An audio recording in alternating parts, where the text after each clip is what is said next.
रात के लगभग 8 बज रहे थे। राहुल अपनी मोटरसाइकिल लेकर ऑफिस से घर लौट रहा था। आसमान में बादल थे, हल्की बारिश हो रही थी और हवा में ठंडक घुली थी। सड़क पर कुछ ही लोग थे। राहुल के अंदर अजीब सा भय था। वो अंधेरे से बहुत डरता था। बचपन से ही उसे लगता था कि अंधेरे में कुछ उसके पीछे है, कोई उसे देख रहा है, कोई उसे पकड़ लेगा।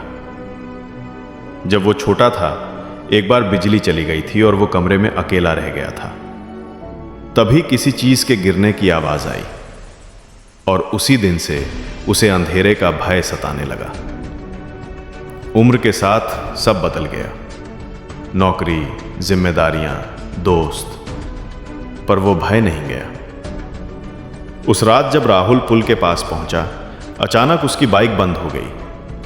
आसपास कोई नहीं था, मोबाइल का नेटवर्क भी गायब। ठंडी हवा के झोंके और टपकती हुई बारिश की बूंदें सब कुछ डर को और बढ़ा रही थीं।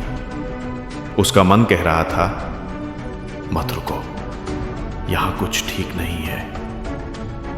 लेकिन बाइक को फिर से चालू करने के सिवा कोई रास्ता भी नहीं था।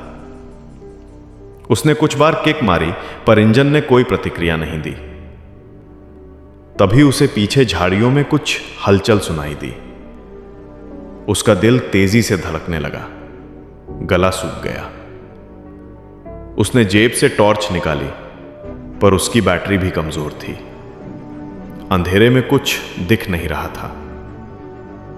राहुल ने गहरी सांस ली और खुद से कहा, अब भागकर जा भी नहीं सकता। अगर डर से भागता रहूंगा तो यह डर मुझे हमेशा भगाता रहेगा। यही सोचकर उसने झाड़ियों की ओर कदम बढ़ाया। हर कदम पर उसके मन में संघर्ष था, डर बनाम हिम्मत। लेकिन उसने कदम नहीं रोका। जब वो पास पहुंचा तो देखा एक छोटा पिल्ला था जो कांप रहा था और शायद भूखा भी। राहुल के होंठों पर हल्की मुस्कान आई और वो खुद पर हंस पड़ा। इतने सालों का डर और कारण निकला एक मासूम जानवर।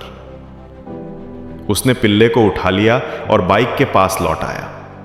जैसे ही उसने बाइक को छुआ, उसने एक बार और इंजन चालू करने की कोशिश की और आश्चर्य, बाइक इस बार चालू हो गई। वो कभी इतना हल्का महसूस नहीं कर पाया था।